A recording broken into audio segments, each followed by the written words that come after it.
Sierra Foundation for the Blind. बिस्मिल्लाहिर्रहमानिर्रहीम। अस्सलामु अलैकुम। आप सबको Seer foundation for the blind के प्लेटफॉर्म पे खुशामदीद। जैसा कि आप लोगों के इल्म में है कि हमारी वेबिनार सीरीज चल रही है, तो कमीशन की तैयारी और जॉब हासिल करने के बारे में हमारा पार्ट 2 है वेबिनार का। तो आज जो हमारे साथ मेहमान मौजूद हैं, मोहम्मद मोहसिन खालिद और डॉक्टर फरमीना शेर। तो सबसे पहले हमारे मेहमान है मोहम्मद मोहसिन खालिद। थोड़ा सा तारुफ करवाता चलूँ कि हाल ही में इन्होंने पंजाब पब्लिक सर्विस कमीशन के through Punjab police special branch में रिकमेंडेशन हासिल की है और अभी ये गुजरांवाला रीजन में अपनी खिदमात सर अंजाम दे रहे हैं। इन्होंने BS English DC university Lahore से किया है। बाकी हम स्टेज इनके हवाले करते हैं, ये आपको अपने बारे में खुद ही बताएंगे और आपके साथ एक इंटरैक्टिव सेशन करेंगे। याद रहे आप इनसे क्वेश्चंस पूछ सकते हैं। मकसद इन वेबिनार्स का ये है कि आप लोगों को मोटिवेट किया जाए और इस तरफ रागिब किया जाए कि आप लोग कैसे कमीशन के थ्रू जॉब हासिल कर सकते हैं। तो over to you Mohammad Mohsin Khalid.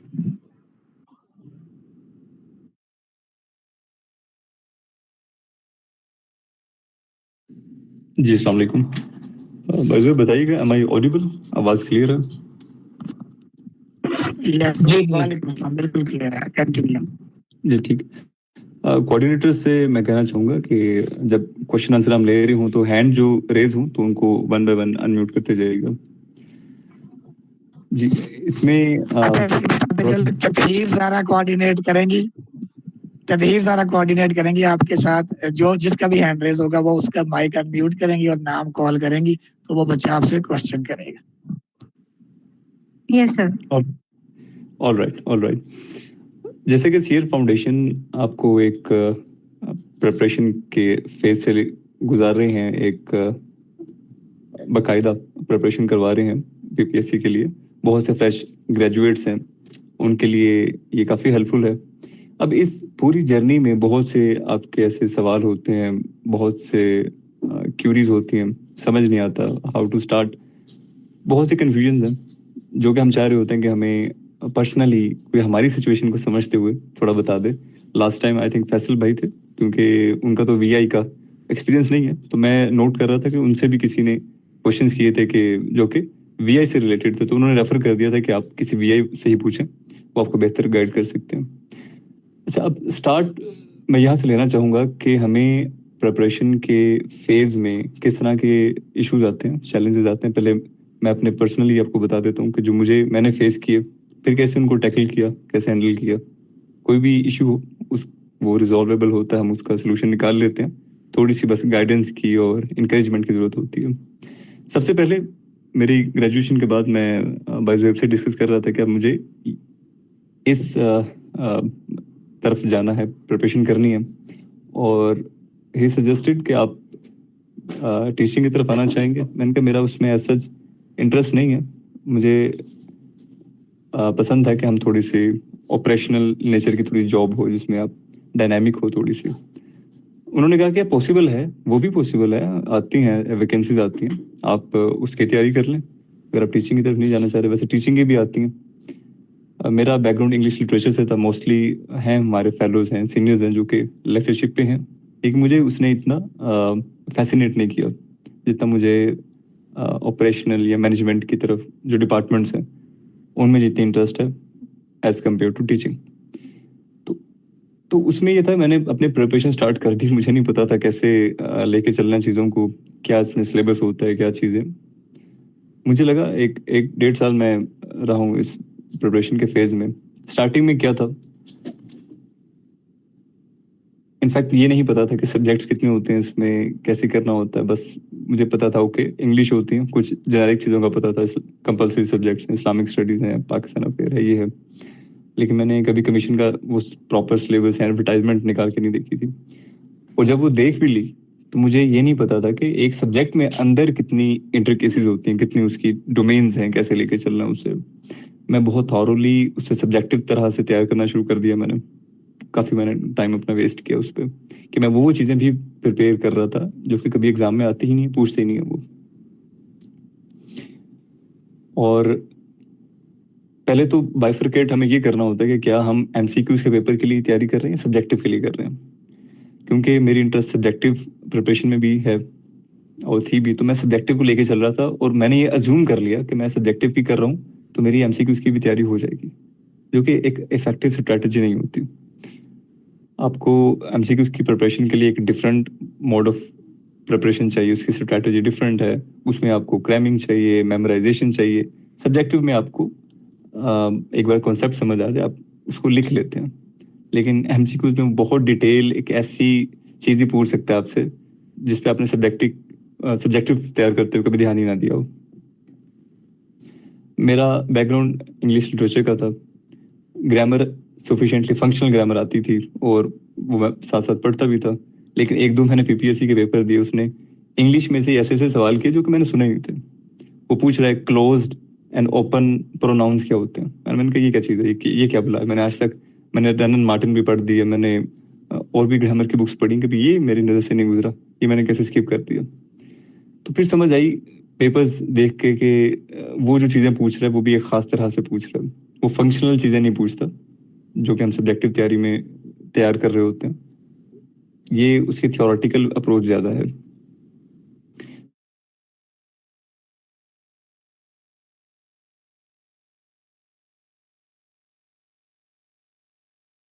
उसकी थी कि यार ये कम्पिटिटिव एग्जाम की तैयारी होती है दीवार पे साइकिल चलाने की तरह, इसमें आप फ्री स्टाइल मूवमेंट नहीं कर सकते कि ये भी तैयार कर रहे हो वो भी तैयार कर रहे हो। बड़ी केयरफुल टारगेटेड तैयारी, एक डायरेक्ट और सीधा पाथवे है, उससे आप डाइवर्ट ना हो, हर तरह की नॉलेज इकट्ठा ना करें। एक तो ये मुझे प्रॉब्लम था बिगिनिंग में। दूसरा जो मैंने एक ब्लंडर किया कि मैंने यूट्यूब वीडियोस को बहुत कंसल्ट किया, क्योंकि चैनल्स भरे पड़े हैं आपको बताने के लिए ये तैयार कर लें, ये कर लें, ये कर लें। मैं सुनता था, वॉक कर रहा हूँ साथ में यूट्यूब वीडियो प्ले की हुई है, सुन रहा हूँ, तैयार कर रहा हूँ, तो उसको मैं नोट्स नहीं उस पर बना रहा था। वो समझ रहा था कि मुझे वो याद हो रहे हैं, लेकिन वो 5 दिन बाद 10 दिन बाद वो चीज़ें भूली होती थी, कभी रिटेन ही नहीं रहती थी। एक ये प्रॉब्लम था। Then inaccessibility of material. अब हमें क्योंकि मटेरियल चाहिए तो सॉफ्ट फॉर्मेट में चाहिए होता है या ऑडियो में चाहिए होता है, तो कुछ ऐसे नोट्स वगैरह मैं कंसल्ट करता रहता था जो ऑलरेडी तैयारी कर रहे थे उनसे। उनके पास जो साइटेड होते हैं उन्होंने हैंड रिटन मटेरियल लिखा हुआ है ज़्यादातर, या उनके पास पिक्चर्स हैं। और उस टाइम मुझे 1-2 साल पहले पता नहीं था कि गूगल लेंस से चीज़ें कन्वर्ट हो जाती हैं, तो मैं टाइप करवाने से भी, अब किससे इतना टाइप करवाएं, हम मटेरियल बहुत ज़्यादा होता है। तो उससे भी मुझे लगता था कि यार ये तो बहुत प्रॉब्लम है, इनएक्सेसिबिलिटी ऑफ मटेरियल कहाँ से लाएं इतना। इवन इम्तियाज शाहिद की जो बुक होती है वो भी एक तो मार्केट में सॉफ्ट में अवेलेबल नहीं है, जो अवेलेबल है जिन्होंने कैम स्कैन से बनाई हुई है वो पेज टेढ़े हैं, उनके अलाइनमेंट नहीं ठीक, अगर उनको कन्वर्ट करो तो वो डिस्टोर्ट होता है मटेरियल सारा। फिर मैथ में मुझे प्रॉब्लम थी, वो आई थिंक सबको ही होती है, वीवाईज जितने भी मोस्टली 90-95% सबको मैथ में प्रॉब्लम रहती है। तो मुझे लगता था कि यार 8-10 नंबर तो उसमें 100 एमसीक्यूज में 8-10 तो मैथ के होते हैं, तो ये चले गए तो हम तो मेरिट में गए, ये तो हमें सेटबैक ऑलरेडी लग गया, हम तो कंपटीशन से बाहर हैं पहले। फिर इंग्लिश वोकैबुलरी पे लोग काफ़ी एम्फोसिस करते थे कि सिनोनिम्स याद करें, एंटोनिम याद करें, जीआरई याद करें, ये वो।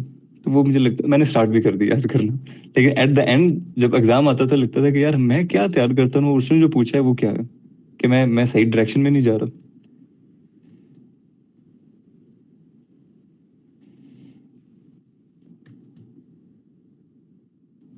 फिर टेक्नोलॉजी का इतना सफिशिएंट आइडिया, मतलब एडिक्वेट नॉलेज नहीं था कि एक्सेसिबिलिटी क्या है, हम किस तरह मटेरियल को अपने लिए बना सकते हैं, एक्सेसिबल बना सकते हैं। एआई का एग्जैक्ट यूज़ करना नहीं आता था। अभी मुझे फुरकान ने चंद दिन पहले ही बताया कि हम यूट्यूब वीडियोस को भी गूगल एलएम से उनका लिंक पेस्ट करें तो वो नोट्स बना देता था। मैं कहा तो बड़ी अच्छी चीज़ है। और मैंने I have spent my dozens of hours जो कि यूट्यूब वीडियो प्ले करके मैं साथ में टाइप कर रहा होता था वर्ड पे, और मैंने अपने मोस्ट ही नोट ऐसे बनाए जो कि मुझे अब लग रहा है कि यार ये टेक्नोलॉजी में काम कर देता है। पहले मैंने टाइप किए घंटों लगा के, फिर उनको बाद में याद भी करना है। तो हमें वीआईज को टेक्नोलॉजी का, ये सीयर फाउंडेशन आपके लिए बड़ा अच्छा प्लेटफॉर्म है। टेक्नोलॉजी मैनियक काफ़ी है यहाँ पे, आपको कोई भी क्यूरी हो पूछ लें, ये गाइड कर देते हैं।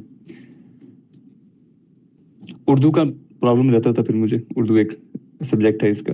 अब मुझे उर्दू टाइपिंग में भी प्रॉब्लम था और मुझे वो एन वीडियो की स्पीच के साथ भी मैं इतना ज़्यादा एक्वेंटेड नहीं था।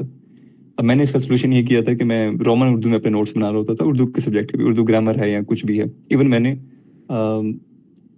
काफ़ी ऐसी चीज़ें, गज़ल, शेर वगैरह ये चीज़ें भी रोमन उर्दू में लिख के तैयार की हुई थी। फिर कन्फ्यूजन रहती थी कि यार सिलेबस इतना है, कोई एक ऑर्गेनाइज्ड वे क्यों नहीं मिल जाता, कोई ऐसी बुक मिल जाए, कोई फाइल मिल जाए। मतलब एक सब्जेक्ट के लिए मुझे इतने ज़्यादा मल्टीपल सोर्सेज क्यों करने पड़ते हैं, और पता उनका भी नहीं पता कि यार ये सफिशिएंट है कि नहीं, इससे भी बाहर आ जाएगा कि नहीं।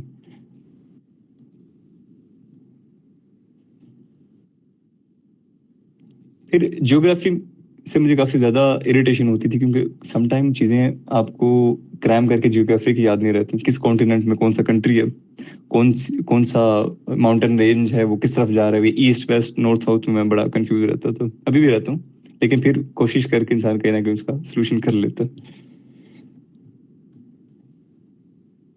ये मैप्स वाला सवाल तो मुझे उन्होंने इंटरव्यू में पूछ भी लिया था कि साउथ ईस्ट एशिया में कौन कौन से कंट्रीज आते हैं, और मैं वहाँ पे भी थोड़ा सा मैंने स्टम्बल किया था कि अब इसका मैं क्या बताऊँ एग्जैक्टली। पढ़ा हुआ था मैंने, लेकिन ये जब भी ईस्ट साउथ और नॉर्थ वेस्ट ये चीज़ें आती हैं तो मैं अक्सर इसमें कंफ्यूज होता हूँ। तो ये आई थिंक जस्टिफाइड भी है, क्योंकि विजुअली तो मैप्स को हमने नहीं देखा होता, सिर्फ सुना होता है, तो सुन के आप कंफ्यूज कर जाते हैं। लेकिन ये तमाम चैलेंजेस तो अपनी जगह, तो मैं इनको लेके बड़ा परेशान होता था। एक तो यार ये मैप ज्योग्राफी का क्या करें, मैथ का क्या करें, फिर ये उर्दू वगैरह का क्या करें। फिर एक सीनियर से मैंने एक लाइन सुनी थी कि यार इतना परेशान ना हुआ करो, just play on your strengths. क्यों एक दो सब्जेक्ट्स में अगर आपको लगता है कि आप वहाँ पे अच्छा परफॉर्म नहीं कर सकते, 8, 10, 12 सब्जेक्ट्स हैं, अगर एक दो में आप अपना बेस्ट नहीं भी दे पाए तो बाकियों को तो आप कॉम्प्रोमाइज ना करो। मैं कहा बात तो बड़ी सही कर रही है। हिस्ट्री है, आप इंडो पाक हिस्ट्री है, पाकिस्तान अफेयर है, इस्लामिक स्टडीज़ है, करंट अफेयर्स है, इंग्लिश है, कंप्यूटर है, ये इतने सब्जेक्ट्स हैं, यहाँ पे तो मुझे कोई प्रॉब्लम नहीं आ रहा, यहाँ पे मैं क्यों अपना बेस्ट नहीं दे सकता हूँ, तो पॉसिबल था। फिर इसमें जिसमें मेरी रिकमेंडेशन हुई उसमें भी मैथ का पोर्शन था, उसी पेपर में था मैथ का पोर्शन, और आई थिंक मैंने उसमें से कुछ क्वेश्चन छोड़ भी दिए थे। लेकिन बाकी सब्जेक्ट्स में अच्छा परफॉर्म कर लेना, वो चीज़ कंपनसेट हो जाती है, क्योंकि हमें परफेक्शनिस्ट अप्रोच नहीं चाहिए। कभी भी मटेरियल या तैयारी किसी भी एस्पिरेंट से पूछें या जिन्होंने एग्जाम्स क्रैक भी किए हैं, वो कहते हैं 100% तैयारी नहीं हो सकती, ये इट्स अ फैक्ट, इसे एडमिट कर लें। 70-80% हो जाए, दैट्स सफिशिएंट, इनफ है वो। फिर मुझे एक और प्रॉब्लम इसमें आता था कि ज़्यादा देर बैठा नहीं जाता था तैयारी के लिए। कई घंटे बैठ के मैं, या तो सुस्ती होती थी, नींद आती थी, तो इसको फिर मैंने एनालाइज करना शुरू किया कि क्या मैं अपनी रूटीन में क्या ऐसे चेंजेस करूं जिससे मैं डेली बैठ सकूं और विद अटेंशन मैं उसमें अपना बेस्ट भी दे सकूं, चीज़ें याद भी रहें, नींद भी ना आए। मैं डाइट में क्या मैं हैवी खा लूँ तो नींद आ जाती है, कम कैसे खाऊं, एडजस्ट कैसे करूं चीज़ों को। तो ये विद टाइम होता है, ये फर्स्ट डे से आपको आइडिया नहीं होगा चीज़ों का। जैसे जैसे प्रॉब्लम आएंगे आप उनके सोल्यूशन निकालेंगे। फिर एक टाइम ऐसा आता है कि यार इतनी देर से मैं पढ़ रहा हूँ, कोई रिजल्ट नहीं निकल रहा, मैं क्या सही डायरेक्शन में जा रहा हूँ कि नहीं जा रहा, am I heading towards the right direction, कुछ गलत तो नहीं मैं कर रहा। मतलब घर वालों का भी ज़्यादा होप्स होती हैं जब स्टूडेंट पढ़ रहे होते हैं, बच्चे पढ़ रहे होते हैं, घर वालों की भी होप्स होती हैं कि ठीक है पढ़ रहा है, कुछ प्रोडक्टिव भी कर रहा है। लेकिन डीप डाउन हमें ऐसा आइडिया हल्का हल्का वो एक अलार्म बजना शुरू हो जाता है कि बहुत टाइम हो गया तैयारी में, टाइम ज़्यादा हो रहा है, ग्रेजुएशन कर ली हुई है, तो इससे अच्छा मैं कोई प्राइवेट जॉब कर लेता हूँ या कुछ और कर लेता हूँ, कुछ तो मैं साइड बाय साइड कर दूँ। लेकिन उससे फिर आपको पेशेंट थोड़ा रहना पड़ता है कि नहीं, अब अगर एक लगे हुए हैं तो बीच में ना छोड़ें चीज़ों को, इतना टाइम दिया तो कर लें, कंसिस्टेंसी से कुछ ना कुछ हो जाता है। अब ये तो थी प्रॉब्लम्स। अब आई नो कि बहुत से आप में से भी ऐसे होंगे, बच्चे स्टूडेंट्स होंगे जिन्होंने ये सेम प्रॉब्लम फेस की हुई है, और अभी मैं क्वेश्चन भी ले लूँगा, मैं अपना कोशिश करूँगा कि अपने लिमिटेड नॉलेज के मुताबिक उन्हें एड्रेस भी करूँ, आप भी क्योंकि सेम फेस से गुजरे हैं। अब ये जितने प्रॉब्लम मैंने आपको बताया, इनका आहिस्ता आहिस्ता मैंने सोल्यूशन क्या निकाला। पहले तो अपने जितने सब्जेक्ट्स थे उनके फोल्डर बनाना शुरू किए, ठीक है, उसमें मटेरियल गैदर करना शुरू किया, लोगों को, सीनियर्स को, टीचर्स को तंग बड़ा किया कि सर ये इसमें मुझे ये प्रॉब्लम आ रही है, इसका सोल्यूशन बताएं, मेरे पास ये चीज़ नहीं है, इसको मैं कैसे हैंडल करूँ। फाइल्स बनाई, हर सब्जेक्ट में से पेपर्स उठा के देखे, सवाल वहाँ से वो क्या पूछ रहा है, उनकी फाइल्स बनाई, अपने कॉम्प्रिहेंसिव सब्जेक्ट वाइज जो मेरे लिए कंपैटिबल थे उनके मैंने नोट्स बनाए, उनको साथ साथ अपडेट करता रहा, रिवाइज करता रहा। मेमोराइज करने में प्रॉब्लम रहता था। अब मेरे साथ प्रॉब्लम ये था कि जो पढ़ूं और कोई चीज़ पढ़ने के बाद अगर माइंड में उसकी पिक्चर ना बने, वो चीज़ याद नहीं रहती। उसका सोल्यूशन ये था कि रिवाइज करें, रिवीजन रिवीजन रिवीजन। अगर एक डॉक्यूमेंट मैंने ओपन किया 100 पेजेस का, उसको मैं रिवाइज कर रहा हूँ, याद कर रहा हूँ, अंदर से कुछ स्टेटमेंट्स हैं वो मुश्किल हैं, बाकी आसान हैं। आसान वालों को रिवाइज करने की जरूरत नहीं है, लेकिन जो मुश्किल है उनके साथ मैं लिख लेता था इंपॉर्टेंट। अब वो फाइल मैंने दोबारा 2 दिन बाद ओपन किया, सिर्फ कंट्रोल F किया, इंपॉर्टेंट पे गए, जंप किया, आपको 45 पे ले गए, 45 नंबर पे, 65 पे, वो 3 4 5 चीजें इंपॉर्टेंट होंगी, वो आपको जल्दी से आप उसे गो थ्रू कर लेंगे। तो ये एक स्मार्ट वे होता है, ऐसा ऐसा टाइम के साथ उन्हें चीज़ों को जल्दी करने लगते हैं।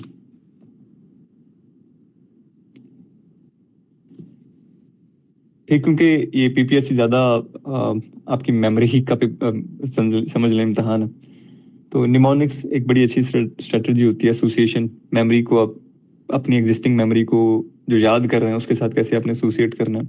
2011 में अगर उसामा बिन लादेन का कोई इंसिडेंट हुआ था, ऑपरेशन नेपट्यून सफियर, आपकी लाइफ में 2011 में अगर आप किस क्लास में थे, वहाँ पे कोई फंक्शन था, आप उसको 2011 को उसके साथ, अपनी लाइफ के साथ और ऑपरेशन नेपट्यून सफियर के साथ जोड़ लेंगे, आपको भूलेगा नहीं। इसको कहते हैं निमोनिक्स। तो इस तरह की मेमोराइजेशन टेक्निक्स होती हैं जो कि आप यूज कर लेते हो तैयारी के दौरान।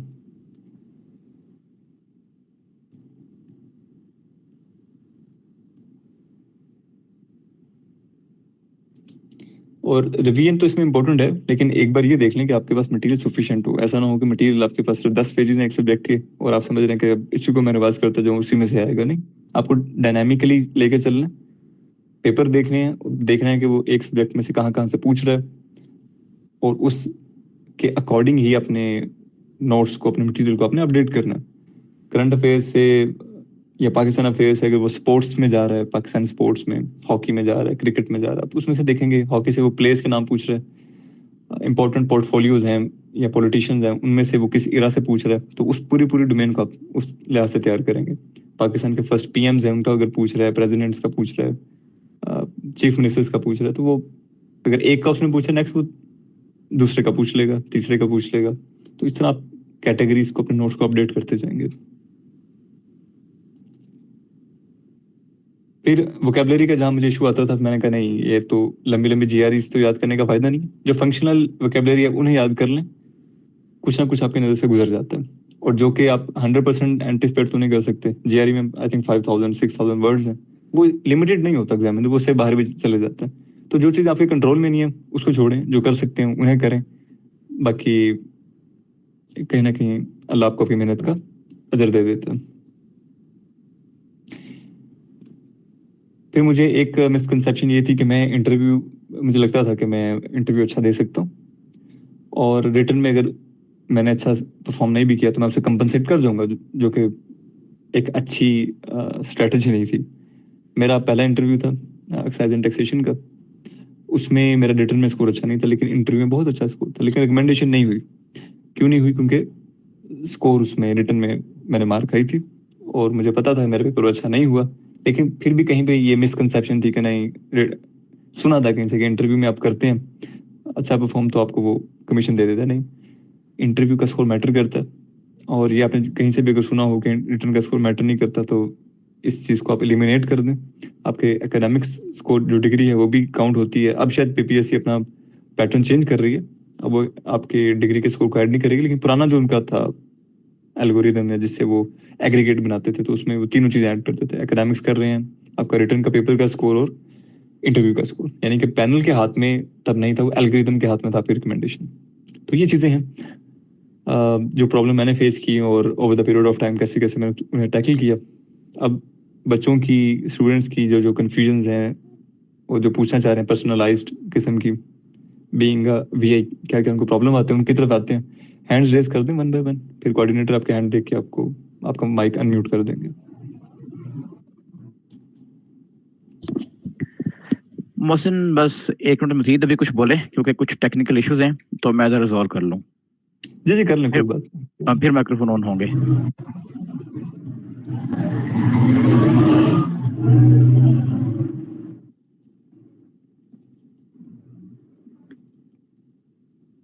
हम वेट कर लेते हैं मुस्लिम भाई, आप कर लें।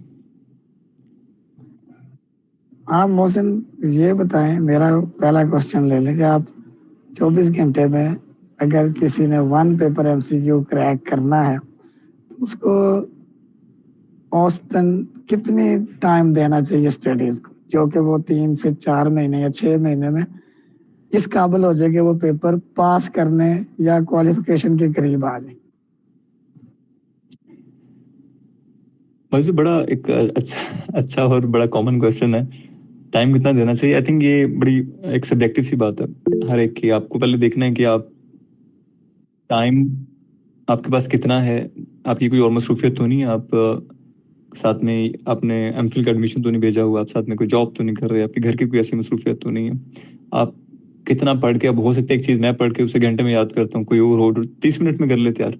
तो it all depends on you. लेकिन आप सिलेबस को, चीज़ों को करें, एक उनका ओवरव्यू लें कि मैंने 6 महीने में मेरी तैयारी हो जानी चाहिए, 3 महीने में हो जानी चाहिए, 2 महीने में हो जानी चाहिए। फिर आपको उसके लिए 6 घंटे डेली के देने पड़ रहे हैं, 8 घंटे देने पड़ रहे हैं, वो आप खुद डिसाइड करें। लेकिन मिनिमम आई थिंक 6 घंटे तो आपको देने ही चाहिए।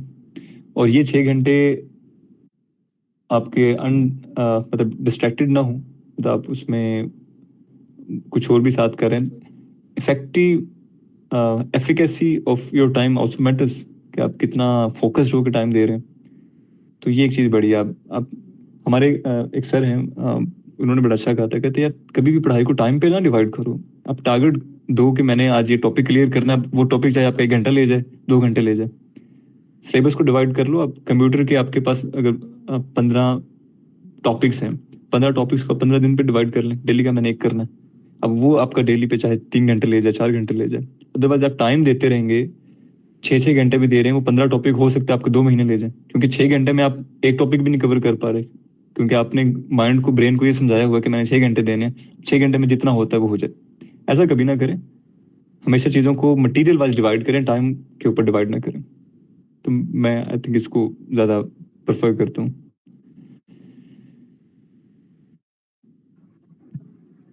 जी थैंक यू।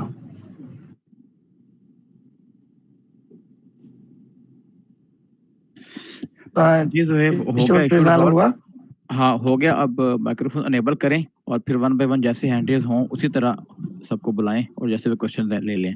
जी जी तहीर ज़रा, जिन्होंने क्वेश्चन करना वो प्लीज हैंड रेज करें। अभी जिया भाई का और समरा का एक हुआ था, लेकिन तहीर आप बताएं। आप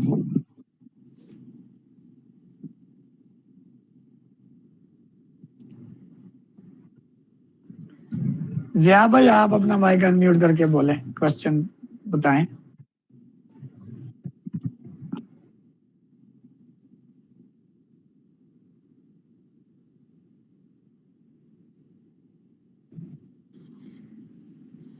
जी जिया, आप अपना माइक अनम्यूट कर लें।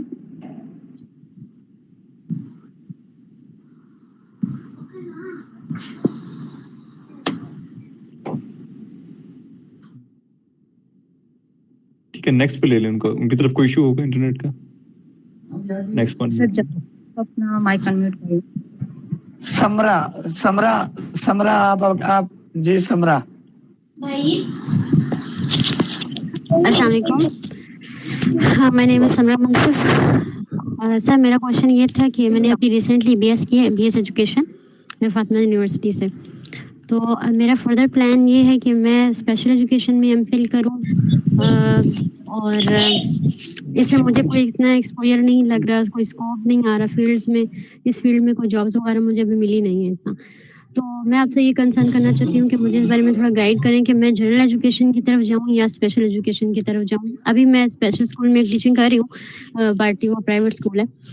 तो मुझे प्लान था मेरा कि मैं स्पेशल स्टूडेंट्स को टीच करूँ और उनको गाइड करूँ, क्योंकि उधर अच्छे टीचर्स की ज़रूरत होती है। तो मैं कोशिश करना चाहती हूँ कि अच्छी स्ट्रेटजीज वगैरह से उनको टीच करूँ। बट इसका आप क्या गाइड करेंगे इस बारे में प्लीज? Thank you. आपका बीएस स्पेशल एजुकेशन है या बीएस एजुकेशन आपका? Education, general education. बीएस। वैसे ये बताइएगा कि बीएस एजुकेशन वाला स्पेशल एजुकेशन डिपार्टमेंट में कर सकते हैं अप्लाई? जी, वो मैंने इस्लामिक बालिक यूनिवर्सिटी में बात की थी, तो उन्होंने कहा था कि आप एक सर्टिफिकेट कोर्स करें जो 1 ईयर्स का है और क्रेडिट आवर्स 18 है, तो उसके बाद आप डिग्री के पास ये स्पेशल एजुकेशन में जेएससीटी या एसएससीटी के लिए एलिजिबल नहीं है। लेक्चरर एजुकेशन की अगर जॉब्स आती हैं स्पेशल एजुकेशन के किसी कॉलेज में, उसके लिए ये एलिजिबल है। अभी इस डिग्री के साथ ये जनरल एजुकेशन में ईएसटी यानी कि टीचर और उसकी लेक्चरशिप और एजुकेटर्स के लिए एलिजिबल है। ठीक है, तो आपको कंफ्यूज होने की तो जरूरत नहीं है। आप दोनों के लिए आपके पास वो 1 ईयर का जो आ जाएगा स्पेशल एजुकेशन में जो आपको एलिजिबल कर देगा, तो आप दोनों के लिए कर सकते हैं अप्लाई। जब तक आपके पास वो नहीं आता तब तक आप जनरल में अप्लाई करते जाएं, और जब आपके पास वो स्पेशल एजुकेशन के लिए एलिजिबल इस्लामिक इकबाल यूनिवर्सिटी से आ जाए तो आप स्पेशल एजुकेशन में अप्लाई कर दें। तो इसमें तैयारी ही है सिर्फ, तब तक तो कोई ज्यादा मसला नहीं। जी नेक्स्ट जावेद अहमद। इसमें प्रिपरेशन के लिए हमें पहले तैयारी करनी होगी, कोई जॉब्स ना भी आए तो हम कोशिश करें ना कि अपनी प्रिपरेशन कंटिन्यू रखें। एब्सोल्युटली। अब देखें, आपने अगर टीचिंग की तरफ आना है तो टीचिंग में ज्यादातर वो सब्जेक्ट बेस्ड क्वेश्चन आते हैं 80% तक। अगर आप जनरल सीट्स में अप्लाई कर रहे हैं, जनरल सीट में जनरल एबिलिटी का जीके का पेपर आता है, तो आपको अगर सब्जेक्ट पे कमांड है तो आपके लिए तो कोई प्रॉब्लम नहीं है। ये अपने सब्जेक्ट को आप प्रिपेयर करेंगे, सिर्फ टीचिंग में आना चाह रहे हैं। अगर आप अदर जॉब्स पे अप्लाई करना चाह रहे हैं, मैनेजमेंट की, एडमिनिस्ट्रेशन की, उस जीके का पेपर तैयार करना होगा। तो ये चीजें हैं। आप सिंस यू टोल्ड अस कि आप सिर्फ एस्पायर कर रहे हैं, तो आप अपने 80% अपना सब्जेक्ट तैयार करें, और बाकी 20 मार्क्स की वो जनरल पेपर आता है जीके का, उसमें Islamic studies, English, Pakistan affair, 3-4 ये सब्जेक्ट होते हैं, वो आप इजीली कर लेंगे। Clear? Yes sir, thank you so much. जी नेक्स्ट। ओके सुमरा, काइंडली आप अपना हैंड लोड कर दें और सर ज़िया आप अपना माइक अनम्यूट कर लें। अस्सलाम वालेकुम। जी वालेकुम सलाम। अस्सलाम वालेकुम। जी मौसम भाई, मैं Zia Aslam, lecturer Islamia college railway road से हूँ। मेरा सवाल आपसे ये है कि आप बुक्स और सोर्सेज बताएंगे जहाँ से आपने तैयारी की अदर, क्योंकि ये काफ़ी कॉम्प्रिहेंसिव पेपर है। क्योंकि मैंने एडवांस पब्लिशर्स का सारा डाटा देखा हुआ है, मेरे पास ये कलेक्शन काफ़ी ज़्यादा थी, तो आप अपने बताएंगे क्योंकि ये अच्छा होगा लिसनर्स के लिए भी जो इस मीटिंग में मौजूद है पार्टिसिपेंट्स। जी अच्छा, इसमें सोर्सेज वगैरह इतने ज्यादा हैं कि हम बहुत ज्यादा कंफ्यूज होते हैं। एक जो एस्पिरेंट है उस तैयारी के फेज में बहुत ज्यादा है सोर्सेज। तो ये आपने देखना है कि आपके लिए क्या कंफर्टेबल है। आप वीआई हैं तो आप ज्यादातर अपने एमएस वर्ड में बना रहे होते हैं।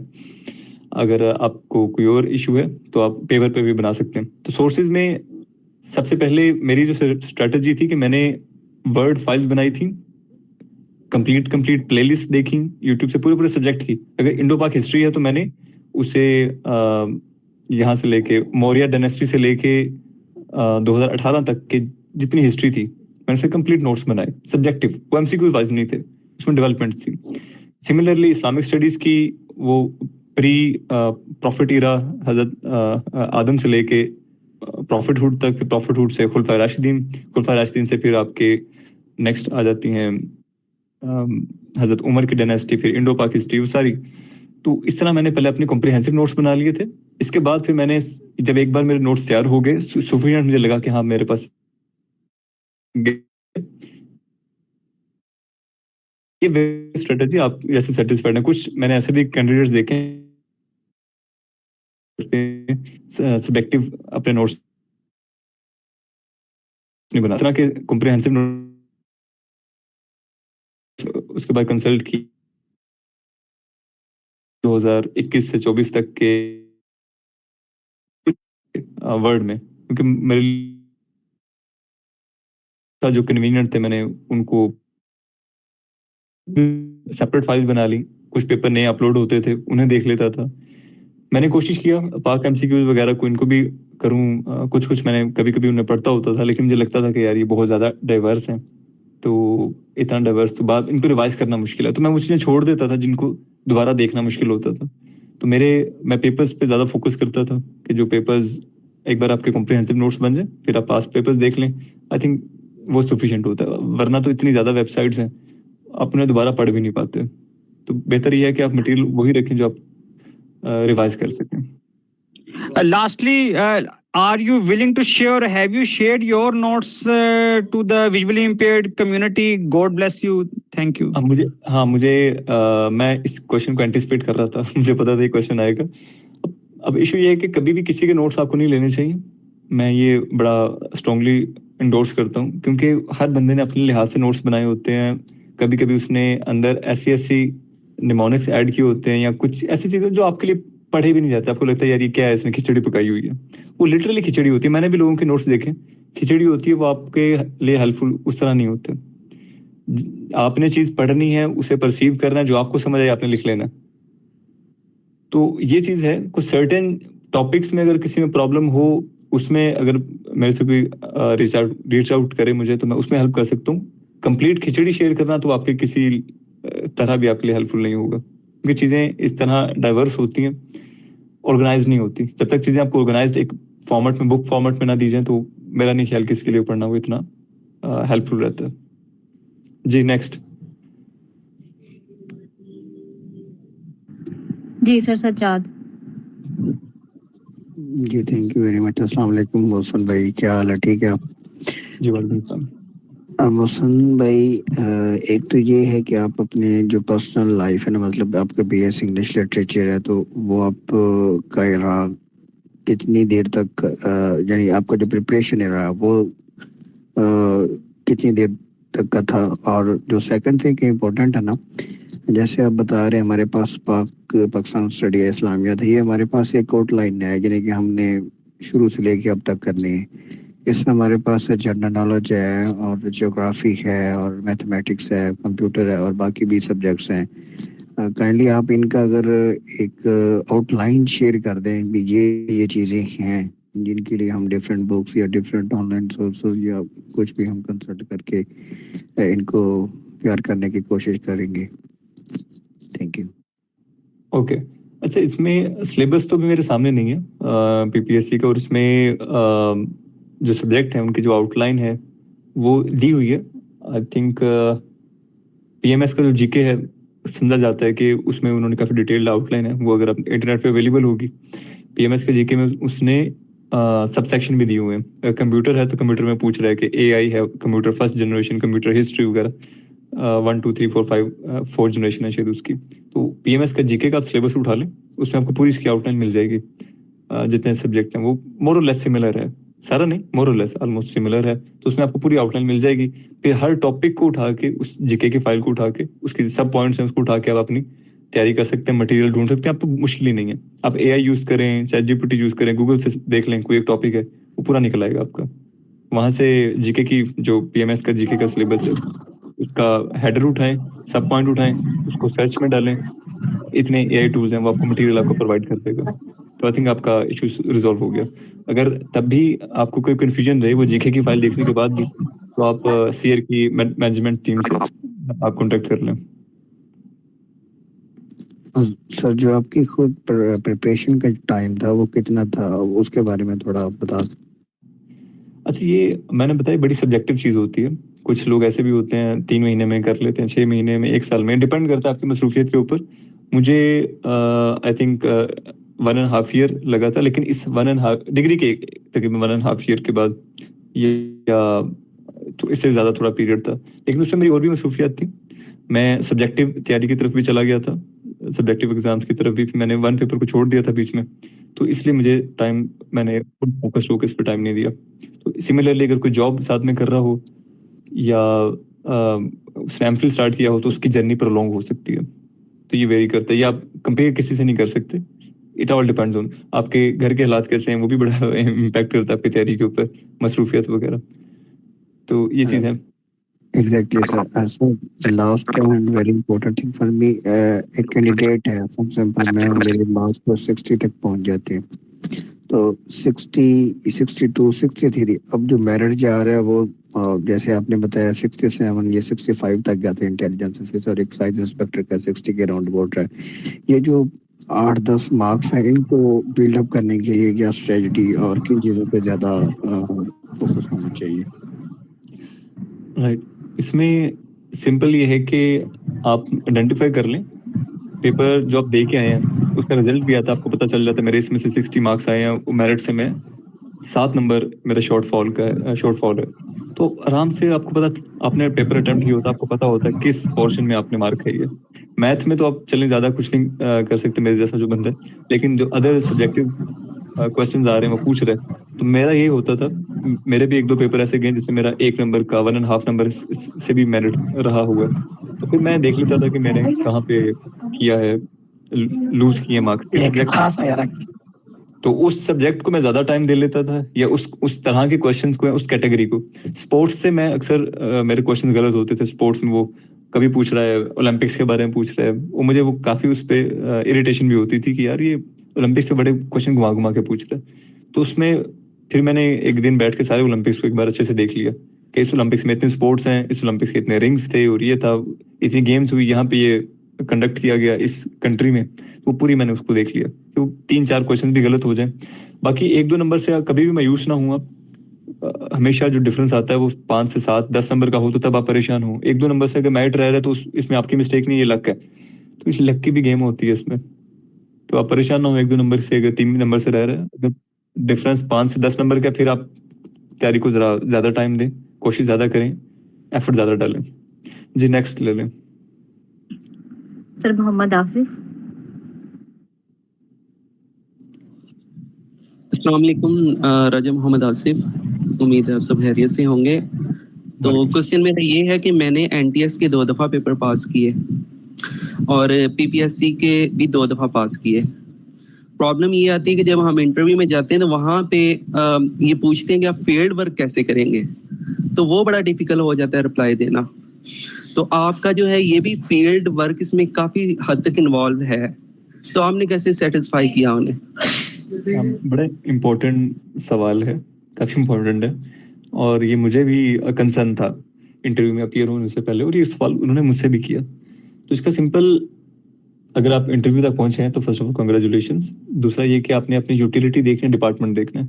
अब मुझे आइडिया नहीं है कि आपने एनटीएस के थ्रू किस डिपार्टमेंट के लिए अप्लाई किया था, लेकिन सिंपल रूल है। था टीचिंग लाइन में था एनटीएस 14 स्केल के लिए, और जो पीपीएससी लेबर डिपार्टमेंट का था पीपीएससी, और एक दफ़ा मैंने दिया था सीटीडी में।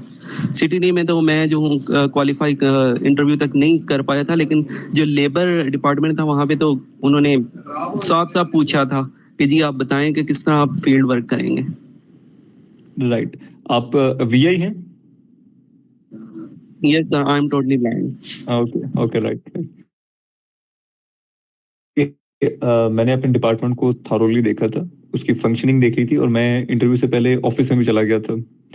अपने डिपार्टमेंट के रिस्पेक्टिव डिपार्टमेंट के ऑफिस में गया था। वहाँ पे जो ऑलरेडी बंदे थे तो उनसे मैंने जाके कम्युनिकेट किया। मैंने कहा सर इस तरह मैंने इंटरव्यू के लिए अपीयर होना, मुझे ज़रा अपने बताएं ऑपरेशंस या जिस तरह के भी आप काम वगैरह करते हैं, क्या किस तरह के टास्क होते हैं, असाइनमेंट्स वगैरह होती हैं।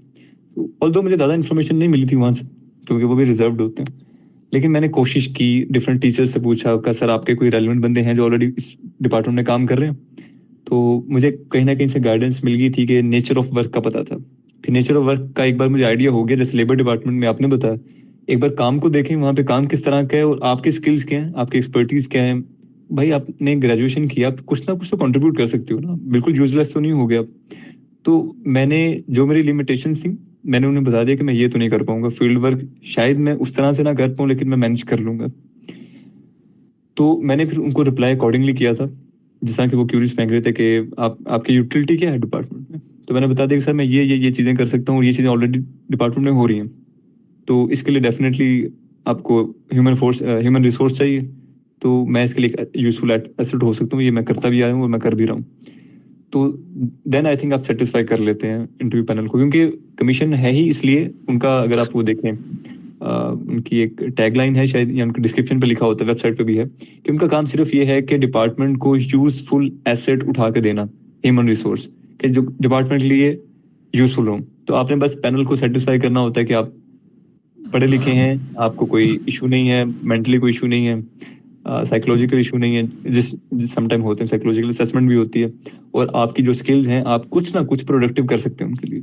नहीं, वो मैंने क्वेश्चन उन्हें बताया था सर ऐसा कि मैं टीम वर्क कर सकता हूँ, आप टीम के साथ मुझे भेजेंगे फील्ड में, तो मैं नहीं टीम को नहीं नहीं मैनेज करना है मैंने। नहीं नहीं, ये बहुत वेग आंसर है। टीम वर्क वो सारे कर लेते हैं। ये आप उनको सीवी पकड़ा रहे थे अपनी कि मैं टीम वर्क कर लेता हूँ, ये कर लेता हूँ, मैं हार्ड वर्किंग हूँ, तो ये जेनेरिक आंसर नहीं करने आपने उनको। इससे पहले मैंने प्राइवेट कॉलेज के एडमिन में जॉब की हुई थी और उसी कॉलेज में मैं पढ़ा भी हुआ था, तो 3 साल का वहाँ का एक्सपीरियंस था मुझे। लेकिन एनटीएस में उन्होंने कहा जी कि आप व्हाइट बोर्ड पे किस तरह लिखेंगे, तो अब मेरे पास आंसर नहीं था उसका क्यों डेफिनेटली। नहीं था? देखिए, ये आपने वर्किंग होमवर्क नहीं ना किया था। आप कहेंगे मैं लैपटॉप पे प्रेजेंटेशन बना के प्रोजेक्टर लगा के उनको व्हाइट बोर्ड पे दिखा सकता हूँ।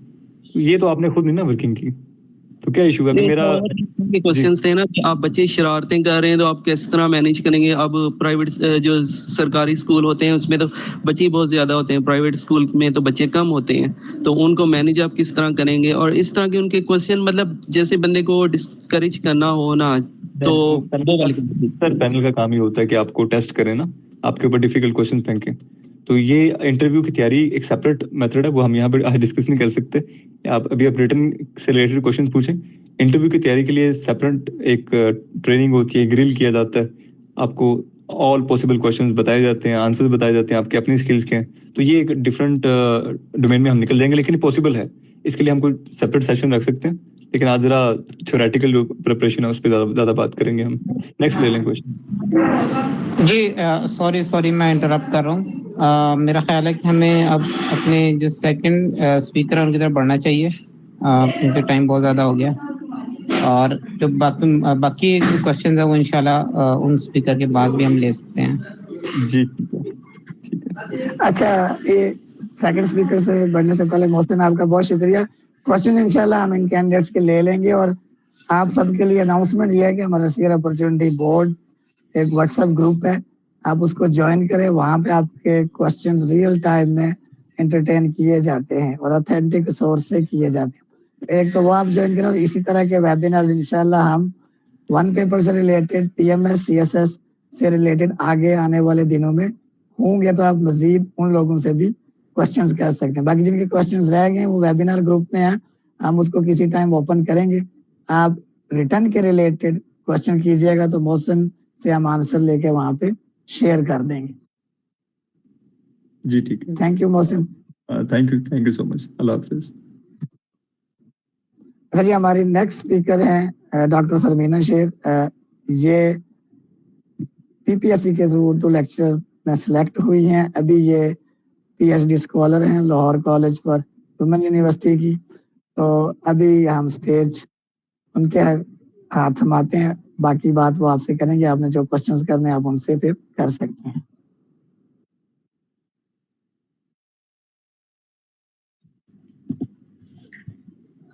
अस्सलाम वालेकुम, मेरी आवाज आप तक पहुंच रही है? वालेकुम अस्सलाम जी, पहुंच रही है, जारी रखें। मैं फरमीना शेर। तमाम दोस्त कैसे हैं? यकीनन आप सब खैरियत से होंगे, हंसते मुस्कुराते होंगे। और शेर फाउंडेशन का बहुत शुक्रिया कि उन्होंने मुझे मदद। अच्छा, तो तीर ऐसा है कि इनके माइक्रोफोन डिसेबल है, तो इनका माइक्रोफोन एक्सेस दे दें होस्ट की, ताकि कंटिन्यू हो सके। जी ओके। किस नेम से हैं, कंफर्म है ना आपको?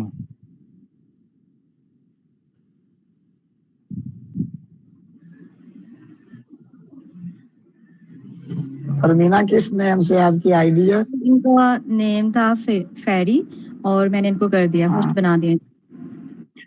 अनम्यूट भी कर देंगे, उनको कह दें अनम्यूट हो करें खुद। Okay sir. फरमीना, दोबारा से स्टार्ट लेना होगा आपको।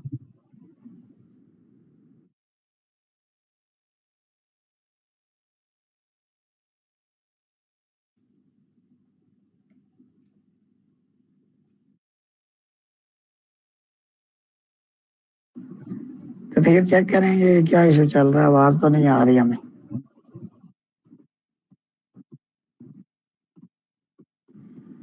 ये अब उनकी तरफ से इशू आ रहा है। हाँ जी, हो गया म्यूट। फरमीना आप चलें, तो फरमीना बोलिएगा जरा। अस्सलाम वालेकुम, अब मेरी आवाज आ रही है आप तक? जी जी आ रही है, आप कंटिन्यू करें।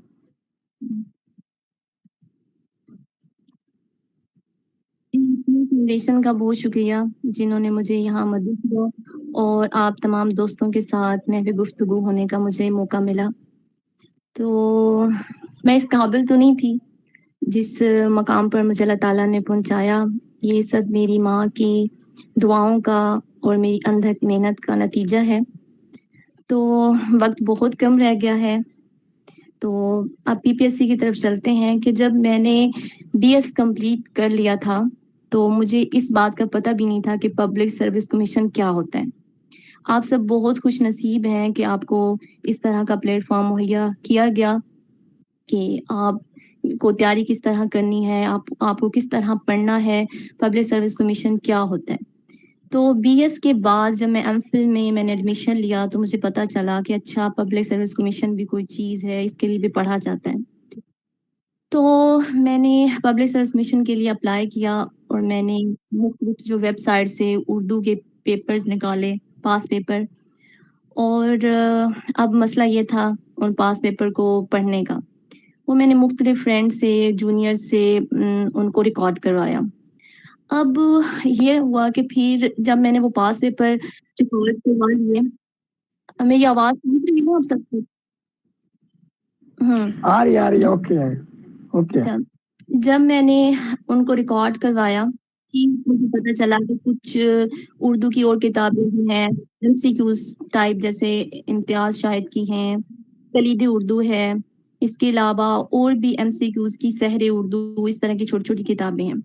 अब जब मैंने उन सबको रीड किया, मतलब रिकॉर्डिंग से उनको पढ़ा, तो सबसे बड़ी कन्फ्यूज़न ये थी कि उसमें बहुत से अच्छा कलीदी उर्दू में कुछ जवाब और शाहिद वाली किताब से जो इम्तियाज़ शाहिद की किताब में कुछ और। तो मुझे अब ये चीज़ कन्फ्यूज़ कर रही थी कि अब जो करेक्ट आंसर क्या है? तो अब यहाँ पे मुझे मसला आया कि करेक्ट आंसर कैसे ढूँढा जाए? फिर मैंने सोचा कि ये जो एमसीक्यूज़ बेस्ड किताबें हैं, इनको छोड़ के मैं सब्जेक्टिव की तरफ जाती हूँ। फिर मैंने सबसे पहले जो है तारीख़ की किताबें निकाली कि मुझे तारीख़ की किताबें निकाल के खुद एमसीक्यूज़ बनाने चाहिए और फिर ही मुझे पता चलेगा कि एग्ज़ैक्ट आंसर क्या है, ठीक है? अब किसी जगह पे होता था कि पहला शायर कौन है, किसी जगह पे होता था कि बाकायदा मतलब जो है ना वो शायर कौन थे। फिर इसी तरह का कि पहला दीवान मतलब किसने लिखा, पहला कुलियात किसने लिखा, तो ये चीज़ें बहुत कन्फ्यूज़ कर रही थीं। तो इसलिए मैंने फिर सबसे पहले जो तारीख़ की किताब पढ़ी वो मैंने पढ़ी थी डॉक्टर सलीम अख्तर की। तो डॉक्टर सलीम अख्तर की किताब ये तमाम स्टूडेंट को ये लगता है कि वो बहुत मुश्किल है। वो इसलिए उनको मुश्किल लगता है कि पहले जो 2 चैप्टर हैं इंतहाई बोरिंग हैं। इंतहाई बोरिंग हैं और उसमें थोड़ी-सी ज़ाहिर है उन्होंने किताब को जब शुरू किया तो काफ़ी अच्छी उर्दू दकीक उर्दू जो है उन्होंने इस्तेमाल की। तो 2 चैप्टर पढ़ने के बाद मेरी फ्रेंड थी, हम कॉल पे पढ़ा करते थे। हम उन 2 चैप्टर को पढ़ के साथ-साथ हम एमसीक्यूज़ बनाते गए, जिस तरह के हमारा अपना एक माइंड लेवल था, जिस तरह चीज़ें याद हम रख सकते थे, अपने हिसाब से हमने एमसीक्यूज़ बनाए। आगे जब हमने उनकी पूरी किताब पढ़ी तो बड़ी अच्छी किताब थी, ज़ाहिर है वो एक नक़ाद भी हैं, मौरिख़ भी हैं, फिर अफ़साना निगार भी हैं, तो उस किताब में आपको थोड़ा बहुत अफ़सानी रंग भी मिलता है और थोड़ा-थोड़ा तंज़ भी मिलता है। तो आगे काफ़ी मतलब जो थी वो इंटरेस्टिंग हो गई किताब। जैसे उनका वो जो चैप्टर है मुस्तफ़ा ज़हदी के बारे में, तो वो काफ़ी इंटरेस्टिंग था। अच्छा, डॉक्टर सलीम अख्तर की किताब पढ़ने के बाद मुझे फिर भी लगा कि अभी भी जो है कुछ कन्फ्यूज़न है, कुछ चीज़ें ऐसी हैं जो अभी भी रहती हैं। फिर मैंने क्या किया कि जो डॉक्टर जमील जालबी की माशाल्लाह उन्होंने बड़ी मेहनत की है और उनकी वो जो 4 जिल्दों पे किताब बहुत ज़ख़ीम तारीख़ है, मैंने उसको पढ़ने की कोशिश की और हमने वो टॉपिक सारी नहीं पढ़ी, वो टॉपिक जो डॉक्टर सलीम अख्तर की किताब में नहीं थे, वो वहाँ से हमने पढ़े। फिर भी मुझे लगा कि शायद अभी भी तैयारी मुकम्मल नहीं है, अभी भी कहीं कन्फ्यूज़न है, कोई चीज़ ऐसी है जो रह गई है। तो फिर हम आए राम बाबू सक्सेना पे, ठीक है? और मुझे बार-बार एक चीज़ मिलती थी कि जब मैंने डॉक्टर जमील जालबी को पढ़ा उनके बाद सलीम अख्तर को पढ़ा, तो मुझे उनकी किताब में एक हवाला मिलता था मोहम्मद हुसैन आज़ाद का। क्योंकि उनकी जो आबी हयात थी वो सबसे जो है पहले वो उसे हम तनकीद की और तारीख की कड़ी भी कहते हैं। बेशक उसमें गलतियां बहुत हैं, उन्होंने मदासराई बहुत की है, अपने उस्ताद को ज़्यादा मकाम उसमें दे दिया। तो मैंने उस किताब को भी पढ़ा कि उसमें क्या गलतियां हैं, और आखिर सब जितने भी तारीख निगार हैं उन्होंने उनसे इस्तिफादा क्यों किया, उस किताब से इस्तिफादा क्यों किया, क्योंकि उस किताब में जो है उन्होंने एक बुनियाद रखी थी, ठीक है, मुख्तलिफ शायरों को जो उन्होंने ज़्यादा जो है अहमियत नहीं दी, वो बाकी तारीखी किताबों में आपको मिलती है। मैंने वो किताब भी फिर पढ़ी। उसके बाद जो तमाम किताबों का निचोड़ जिसमें मुझे मिला, मैं चाहती थी कि मुझे तमाम किताबों का निचोड़ मिलना चाहिए, वो मुझे जाके मिला डॉक्टर ज़िक्रिया साहब की किताब जो तारीख़ अदबियात उर्दू है। जब मैंने उसको पढ़ा तो वो तमाम किताबों का निचोड़ था। वो वैसे तो 6 जिल्दों पर मुहित है, तो 6 जिल्दें तो नहीं पढ़ी जा सकती। अब जो उन्होंने वो लिखी है उसकी तलख़ीस कर दी है, एक ही किताब है, एक ही जिल्द पर है। वो है उसमें 31 बाब हैं, 31 वो जब मैंने पढ़ी तो मेरी जो कन्फ्यूजन है वो दूर हो गई, और फिर मुझे लगा कि अब जब मैंने ये सारी सब्जेक्टिव किताबें पढ़ ली तो अब मुझे एमसीक्यू की जो है किताबों से इस्तिफादा करना चाहिए। तो मैंने जो है कि इम्तियाज शाहिद की किताब पढ़ी, ईद उर्दू पढ़ी, फिर उनमें जो मिस्टेक्स होती थी तो वो मुझे समझ आ जाती थी कि ये चीज़ गलत है और ये चीज़ ठीक है। और क्या कहते हैं कि पहले भी ये सर ज़ुहैब ने सवाल किया था कि हमें कितना टाइम देना चाहिए, कितना पढ़ना चाहिए।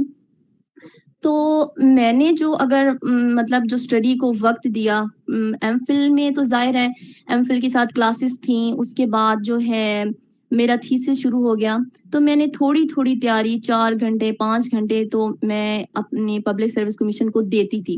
उसके अलावा अपना मैंने एमफ़िल कंप्लीट किया। एमफ़िल कंप्लीट करने के बाद मैंने सीटीआई की जॉब की। सीटीआई की जॉब में मुझे ये फ़ायदा हुआ कि जब मैंने टीच किया, तो टीच करते वक़्त बहुत से कंसेप्ट जो थे वो मेरे क्लियर हुए, और ग्रामर एक ऐसी चीज़ है ना कि वो आप पूरी ज़िंदगी भी सीखते रहें तो आप इतना अच्छा नहीं सीख पाएँगे। जब आप सिखाते हैं, जब सिखाने वाला अमल शुरू होता है तो तब आप जो है अच्छी तरह एक लेक्चर को प्रिपेयर करते हैं कि इस बिना पे कि आप स्टूडेंट के सामने जो है ना कन्फ्यूज़ ना हों, स्टूडेंट्स को मुतमईन कर सकें, तो तब आप बहुत अच्छा सीखते हैं। तो उस टाइम में जो मैंने ग्रामर को पकड़ा, मैंने सीखा, क्योंकि फर्स्ट ईयर सेकंड ईयर में जो ग्रामर है तकरीबन पीपीएससी के जो सवाल आते हैं तकरीबन उसी ग्रामर में से आते हैं, जहाँ तक मैंने नोट किया है। तो क्या हुआ कि जब मैंने वो ग्रामर यानी कि वो अमदादी अफ़ाल, मसादे और उन चीज़ों की मुताबिकत, हरूफ, उन सब को जो मैंने किया, क्लियर किया, और जब जाके क्लास में पढ़ाया, तब मेरी जो थी ना बहुत सारी चीज़ें जो मेरे कॉन्सेप्ट थे वो क्लियर हुए। तो साथ ही फिर पब्लिक सर्विस कमीशन की जो सीट्स आ गई, मैंने अप्लाई किया, और तब जो थी एक तो मेरी वो 5 माह की जो सीटीआई थी वो भी कंप्लीट हो चुकी थी, एमफ़िल भी कंप्लीट हो चुका था। अब मैं घर में बिल्कुल फ्री थी। तो उस फ्री टाइम में मैं और मेरी दोस्त फ़ोन पे पढ़ा करते थे। तो आज भी उनके लिए मेरे दिल से बहुत दुआएँ निकलती हैं। हम फ़ोन पे पढ़ा करते थे तकरीबन सुबह 6 से लेकर रात 12 बजे तक, और बीच में हमें क्या टाइम मिलता था, बस सिर्फ नमाज के लिए वो मुझे ब्रेक दिया करती थी कि आप जाएँ और नमाज अदा करें, उसके बाद आपने फ़ौरन आ जाना है। तो आपको वो कहते हैं ना कि कुछ पाने के लिए आपको कुछ खोना भी पड़ता है। तो मैंने बहुत सारी चीज़ें खोई भी तब कि कोई भी ख़ानदान में उस दौरान कोई फ़ंक्शन था, तो मैंने उस फ़ंक्शन में बिल्कुल भी जो है पार्टिसिपेट नहीं किया, एन्जॉय मैंने नहीं किया, और इवन कि मेरे भाई की एंगेजमेंट थी, हमारे घर में ढोल बज रहे थे, मैं छत के एक कोने पे बैठकर झूले में पढ़ रही थी। तो मुझे उससे कोई सरोकार नहीं था कि क्या हो रहा है, और ना मुझे गर्मी का एहसास होता था, ना ही सर्दी का। मैं ऊपर छत पे बैठकर पढ़ रही होती थी और गरम लू चल रही होती थी। सब मुझे कह रहे होते थे, "गर्मी है, नीचे आ जाएँ, आप बीमार हो जाएँगी।" तो मुझे ना हँसी आती थी कि मतलब वाक़ई गर्मी है। मुझे गर्मी का एहसास ही नहीं होता था कि मैं अपनी पढ़ाई में इस तरह महव होती थी। तो तब हम रात 12 बजे तक हमारी कॉल चलती थी। जब वो कॉल कट करती थी तो उसके बाद मैं सोती नहीं थी। फिर मैं अपना जो है लिटरेरिया फाउंडेशन जो है, लिटरेरिया वालों ने बहुत अच्छी कुतब जो थी वो रिकॉर्ड की हुई थी, ठीक है। मैं फिर 12 से लेके सुबह 4 बजे तक उन किताबों का मुताला करती थी। फिर इसी तरह PFFB वालों ने भी कुछ नॉवेल्स जो हैं गलती से अदबी नॉवल रिकॉर्ड कर दिए थे, तो मैं उनका भी मुताला करती रहती थी। फिर मेरी वही मतलब 4 बजे सोना और फिर सुबह 6 बजे मैंने उठ जाना। ये सारी मतलब इस जर्नी में मैंने मेहनत की और फिर मैंने पब्लिक सर्विस कमीशन का टेस्ट दिया। टेस्ट के बाद कुछ स्टूडेंट क्या करते हैं, टेस्ट के बाद कहते हैं बस टेस्ट दे दिया, अब रिजल्ट जब आएगा तो फिर देखी जाएगी, फिर अगर पास हो गए तो इंटरव्यू की तैयारी कर लेंगे, नहीं हुआ तो आपको मैं एक बात बताऊं कि जब आप टेस्ट दे देते हैं ना तो तब क्या होता है कि वो जिसे कहते हैं ना कि मौत का फरिश्ता जो है वो मोहलत नहीं देता। तो टेस्ट के बाद इंटरव्यू के लिए आपको इतनी मोहलत नहीं मिलती कि आप जो है तैयारी कर पाएं। तो इसीलिए अगर आपने टेस्ट दिया है और आप 100% श्योर हैं, अगर 70 या 60% भी श्योर हैं तो फिर भी आप जो है तैयारी ना करें, इंटरव्यू की तैयारी जो है वो जारी रखें। तो मैंने इसी तरह किया कि जब मैंने टेस्ट दे दिया सब्जेक्ट का, उर्दू का, तो अगले दिन ही जाके मैंने जो है इंटरव्यू की तैयारी शुरू कर दी। अब इंटरव्यू की तैयारी थोड़ी सी मतलब जो टेस्ट से थी वो हटके थी। अच्छा तो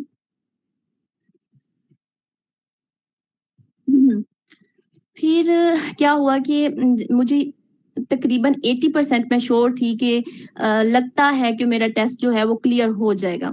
फिर मैंने क्या किया कि मैंने मुख्तलिफ जो मशहूर नावल थे मैंने वो पढ़ने शुरू कर दिए, जैसे कृष्ण चंद्र के नावल, राजिंदर सिंह बेदी के अफसाने, फिर ये गुलाम अब्बास के, इंतज़ार हुसैन के, मुंतसर हुसैन तारड़ के। तो मैं पूरा दिन और तकरीबन वही टाइम ऑल टाइम मतलब मैं चीज़ें सुनती रहती थी। फिर ज़ाहिर है चीज़ों को याद नहीं करना था, पढ़ना नहीं था, बस सिर्फ सुनना था। तो वो मैंने मुख्तलिफ और भी तारीख की किताबों का भी मुताला किया। एक बार डॉक्टर सलीम अख्तर को मैंने दोबारा पढ़ा और उसके अलावा जो है मुख्तलिफ नॉवेल्स की तकरीबन अगर ऑलमोस्ट जहाँ तक मुझे याद है वो 40 बुक होंगी, यानी कि 40 किताबें होंगी जो तब तक इंटरव्यू से पहले तक मैंने रीड कर ली थी। तो ये थी मेरी सारी जर्नी। फिर इंटरव्यू मेरा क्लियर हो गया और मेरी सिलेक्शन हो गई माजी करीब में ही, यही 2023 में। और अभी जो है मेरा तालीमी सफ़र जो है वो जारी है, PhD में कर रही हूँ और इंशाल्लाह साल के बाद मेरी जो है PhD वो पाया तक मेरे तक पहुंच जाएगी। बहुत शुक्रिया। किसी का कोई क्वेश्चन है तो वो लाजमी पूछिए, और अगर उर्दू लिटरेचर के हवाले से किसी को कोई गाइडलाइन चाहिए तो वो स्टीयर फाउंडेशन के थ्रू जो है ना फरमीना शेर से रब्ता कर सकते हैं। जिनका पहले क्वेश्चन हो गया तदहीर उनसे, जो इनके अभी नहीं हुए उनको आपने मौका देना है। कोई क्वेश्चन, क्योंकि जो 2 लोगों ने हैंड रेज किया ऑलरेडी क्वेश्चन मौसम के उसमें हमने ले लिए। अस्सलाम वालेकुम। जी अस्सलाम वालेकुम। जी जी मैम मेरा एक क्वेश्चन है कि आपने कहाँ से किया था MPhil उर्दू, और दूसरी चीज़ ये कि जो उर्दू की आपने बताया कि बुक्स आप रीड करती थी, तो वो आप किस सॉफ्टवेयर से रीड करती थी उर्दू की जो बुक्स होती हैं वो? अच्छा, सबसे पहला जो आपका क्वेश्चन है, MPhil उर्दू जो है वो मैंने लाहौर वुमेंस यूनिवर्सिटी से किया था। और उर्दू की बुक्स जब मैं रीड करती थी तब तो मैं अपनी फ्रेंड के साथ फ़ोन पे ही रीड किया करती थी, लेकिन अब जो है उर्दू की बुक रीड करने में कोई मसला नहीं है। इंस्टा रीडर ऐप है, आप उससे बुक रीड कर सकते हैं।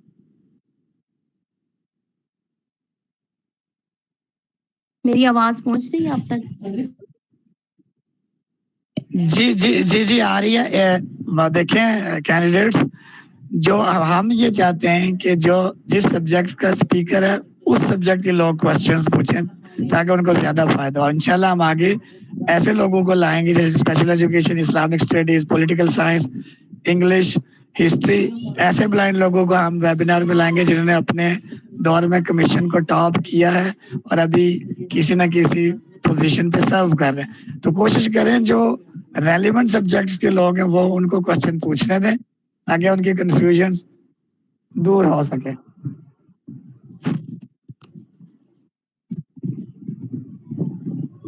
जी सर, हाफिज मुबशिर।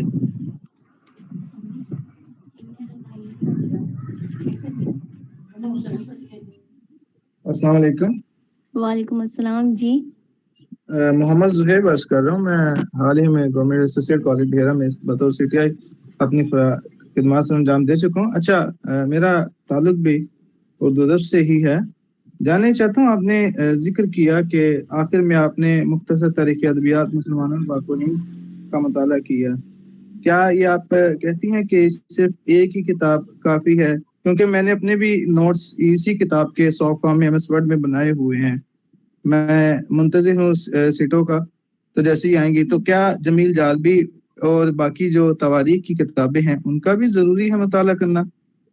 जी बिल्कुल, आपको ना बाकी किताबों का भी मुताला करना ज़रूरी है क्योंकि जो हैं आप जब पढ़ेंगे ना डॉक्टर जमील जालबी को, तो डॉक्टर जमील जालबी की जो किताब है वो बहुत ज़ख़ीम है, 4 जिल्दों पर मुहीत है, तो वो आपको पढ़नी चाहिए क्योंकि वो अगर मेहनत कर गए हैं तो वो हमारे लिए ही कर गए हैं। क्योंकि नुसरती का कलाम सिर्फ जो है दक्कन का जो कलाम यानी कि जब दक्कन की रवायत आती है तो आपको नुसरती सिर्फ डॉक्टर जमील जालबी की किताब से मिलेंगे, आपको वो और किसी तारीख की किताब में नहीं मिलेंगे। वो पहला काम नुसरती पे उन्होंने किया था। अच्छा, नहीं नुसरती की ज़िक्रिया साहब ने भी तसानीफ तो लिखी हैं लेकिन बाकी तफसीलात नहीं है। वो तो देखिए ना, वो तो बाद में लिखी है ना, जो सबसे पहले जिन्होंने सुराग निकाला, उनको उन तक पहुंचे, उनका कलाम अलग से उन्होंने शाया करवाया, वो तो डॉक्टर जमील जालबी है ना। ठीक है, तो ये आप सॉफ्ट में भी अपने नोट्स बनाए हैं या सिर्फ कॉल भी पढ़ा करती थी? क्योंकि मैं तो अपने सॉफ्ट में नोट्स बनाता हूँ MS वर्ड में। नहीं, मैंने सॉफ्टवेयर में कोई भी नहीं बनाए थे नोट्स, बस मैंने पढ़ा था कॉल पे ही। और मेरी फ्रेंड के पास कुछ नोट्स वो खुद अपने पास लिखा करती थी क्योंकि वो साइटेड थी। ठीक है, ठीक है जी, बहुत शुक्रिया। ओके सर, हाफिज मुबशिर काइंडली अपना माइक कर लें। हाफिज मुबशिर नहीं तो फिर अरूसा या एक और बच्चे ने किया था। जी अरूसा, आप मेरी आवाज आ रही है? अब मुबशिर मुखातिब हूँ। जी जी जी जी, आपकी आवाज आ रही है। अच्छा अच्छा, मेरा क्वेश्चन तो नहीं, लेकिन मैंने अब तक जो चीज़ें सुनी है ना उसका एक खुलासा है। वैसे वो ये कि एक तो हमें ओवरऑल मेरा ख्याल है मुताले की आदत होनी चाहिए रूटीन में, क्योंकि जब जैसे मैम ने बताया कि टेस्ट के बाद हम लोग रिलैक्स हो जाते हैं टेस्ट के रिजल्ट तक, और उसके बाद फिर इंटरव्यू की तैयारी करते हैं। तो मेरा ख्याल अगर ओवरऑल मुताले की आदत हो ना तो फिर वो जो एक हमारा रटा सिस्टम है उससे हटके मतलब वो मुताले में दिलचस्पी पैदा होती रहती है। और दूसरे नंबर पे जहाँ पे जाना है उससे रिलेटेड हमारे पास मैक्सिमम इंफॉर्मेशन होनी चाहिए प्रैक्टिकली। क्या ख्याल है? जैसा कि वो सर ने पहले बताया था कि जिस डिपार्टमेंट में जाना हो तो उसके वो मतलब वो क्या वो लफ्ज बोल रहे थे एग्जैक्ट टू द पॉइंट मुझे याद नहीं है, लेकिन मकसद ये कि वो हमें प्रैक्टिकली पता होना चाहिए वहाँ पे काम एक्चुअली हो कैसे रहा है। जी जी ठीक हूँ मैं, मेरा जी पॉइंट। बिल्कुल ठीक है। जाहिर है अगर आपने टीचिंग वाली साइड पर जाना है तो फिर इससे पहले आपको पता होना चाहिए। जाहिर है आपको पता है कि अगर आप सब्जेक्ट के पेपर दे रहे हैं, पढ़ाने वाली फील्ड में है, तो फिर यही है कि आपने उधर बच्चों को पढ़ाना है जस्ट। जी सर, अरूसा खान अरूसा चली गई शायद। हाँ आ गई। वालेकुम अस्सलाम जी। मैम मेरा क्वेश्चन है कि कुछ इंटरव्यू टिप्स दे सकते हैं आप इंटरव्यू में, जैसे आपने क्लियर किया तो उस हवाले से। आपकी आवाज़ मुझे क्लियर नहीं पहुंची। इंटरव्यू के हवाले से क्या बताएं? जी मैम, मैंने पूछा कि जो इंटरव्यू टिप्स हैं उनके बारे में आप कुछ बता दीजिए प्लीज। इंटरव्यू टिप्स वो चाहते हैं कि इंटरव्यू कैसे देना चाहिए, क्या हमारे जहन में होना चाहिए, उसके बारे में अपने इंटरव्यू का थोड़ा सा इनको अगर बता सकें या जो आपका एक्सपीरियंस है उसके बारे में इनको गाइड करें। वैसे वो तो मैं कर देती हूँ, मसला कोई नहीं है। दरअसल वो मोहसिन ठीक कह रहा था कि इंटरव्यू के लिए हमें एक दिन रखना चाहिए अलग से, जिसमें हम आपको बताएंगे। एक बहुत लंबी बात हो जाती है इंटरव्यू के लिए। तो इंटरव्यू में सबसे पहले जो चीज़ मैटर करती है वो आपका कॉन्फिडेंट, मतलब आपको कॉन्फिडेंट होना चाहिए और आपके पास नॉलेज होना चाहिए और आपकी जो है मतलब ज़बान में रवानी होनी चाहिए, आपको अटकना नहीं चाहिए और इंटरव्यू में आपने कंफ्यूज नहीं होना होता, यानी कि जो सामने पैनल होता है उसको देख कर बात करनी होती है। अब कुछ ब्लाइंड लोग क्या करते हैं कि वो ऐसे नज़रें झुका के नीचे मुंह करके तो जवाब दे रहे होते हैं, तो वो इस चीज़ को नोट कर रहे होते हैं। बेशक अगर आपको नज़र नहीं भी आता तो आप आई कॉन्टेक्ट करें, आप उनकी तरफ देख कर सामने, ज़ाहिर है आपको आवाज़ तो आ रही है ना, तो आप उस आवाज़ को महसूस करते हुए आप उनकी तरफ देखें और उनको मतलब जो है टू द पॉइंट जवाब दें। यानी कि वो जैसे कहते हैं ना, आएँ शाएँ बाएँ ना करें, बस टू द पॉइंट उन्हें जवाब दें और अपने चेहरे पे बेहतर है कि स्माइल रखें और कंफ्यूज बिल्कुल ना हो। जी तो फिर नेक्स्ट देखें। जी सर हसनैन। सर हसनैन शायद नहीं है इधर। जी सर सज्जाद। जी miss, thank you very much. सबसे जी पहले हसनैन तो ये अवेलेबल है। है मेरा जो है ना वो कंसर्न ये है कि जो पब्लिक सर्विस कमीशंस की उर्दू है ना, you have observed all the past papers regarding this, उसके लिए कोई एक जैसे आप बता रहे थे कि उर्दू है या सहर का कुछ बताया, इस तरह की बुक है, तो एक कम्प्रिहेंसिव जो 10 या 12 नंबर की उर्दू को कम्प्लीटली डील करे। एक और दूसरी ये है कि इट्स योर पर्सनल क्वेश्चन कि आप इतनी देर पढ़ने के बाद आपकी सेहत पे कोई इफेक्ट नहीं पड़ा और आपने कितनी देर तक इन चीज़ों को पढ़ा तो आप एक माशाल्लाह इस पोजीशन पे पहुंचे। Thank you.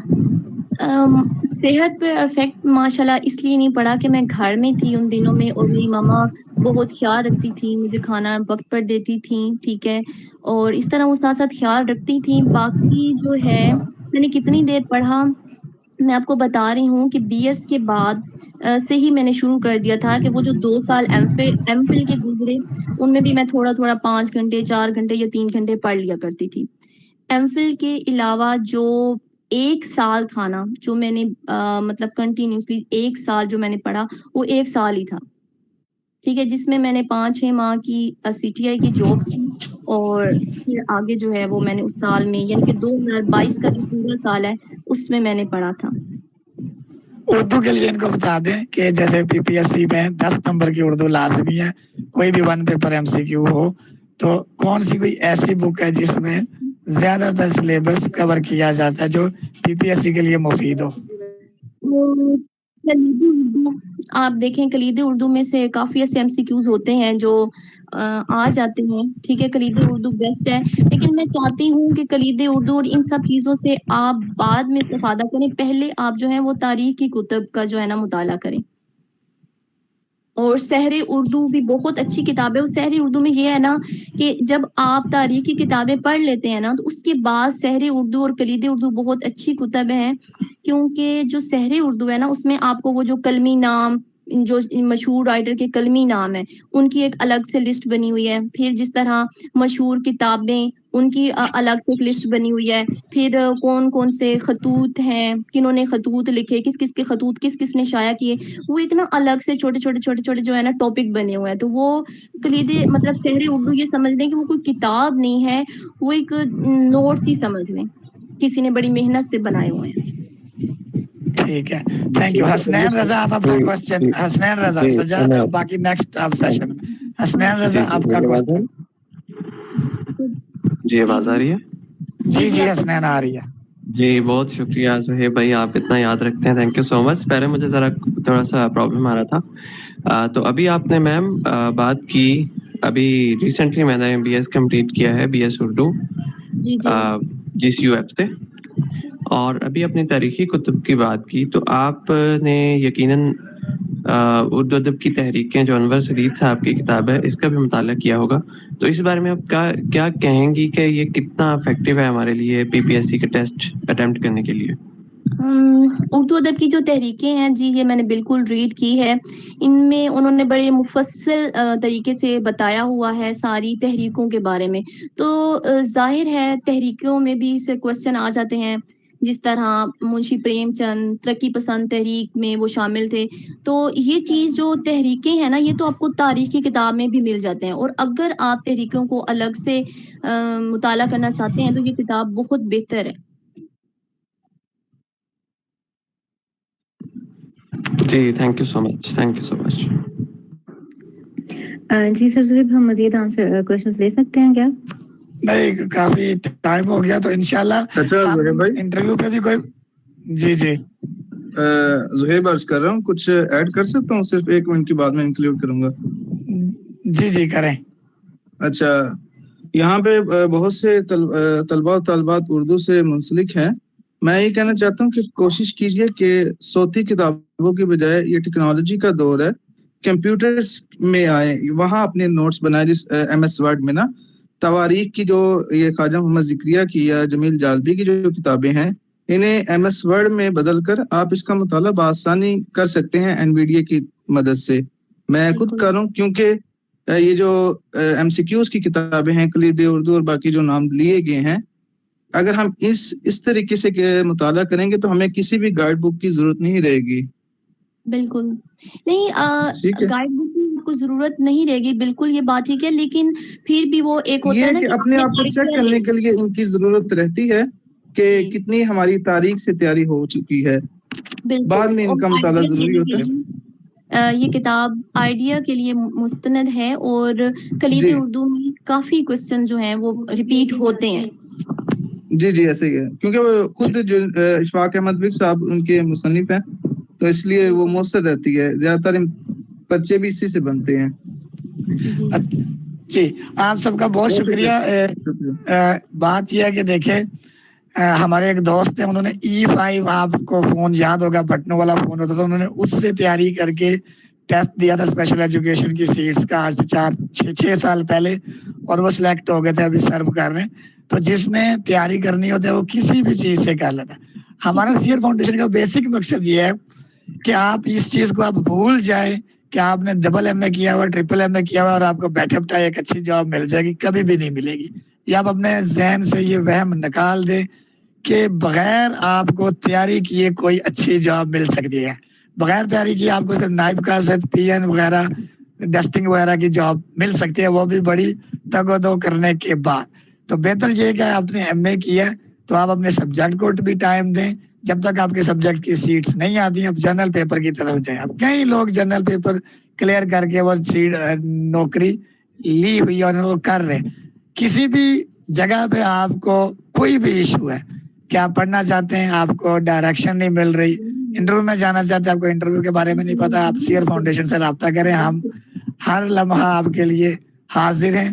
और एक ये कि अब हम अगले सेमिनार, हमारी ये कोशिश है कि हम सब्जेक्ट के लोगों को उठाएं जिन्होंने अपने दौर में, ऐसे ब्लाइंड लोग जिन्होंने अपने दौर में उस सब्जेक्ट में PPSC में टॉप किया, जैसे स्पेशल एजुकेशन में ले लें, जैसे पॉलिटिकल साइंस में, इंग्लिश में, उर्दू में, इस्लामिक स्टडीज में, ये ज्यादातर हम ब्लाइंड लोगों के सब्जेक्ट्स हैं।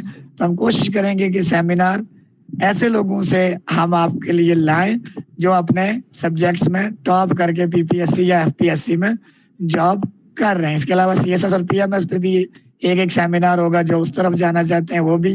और बाकी हमारे Seer opportunity board group join कर लें, सारी इंफॉर्मेशन जो भी होगी आपको वहां पे जाना मिलेगी। हमारा मकसद ये है कि आप पढ़ने वाले बने। मसला कहाँ पे आ रहा है हमसे शेयर करें, हम आपका मसला हल करेंगे। गाइडेंस नहीं है, BS स्पेशल एजुकेशन की है, आपकी सीट्स नहीं आ रही, तो आपको क्या करना चाहिए हमसे पूछे, हम आपको बताएंगे। आप करने वाले बने।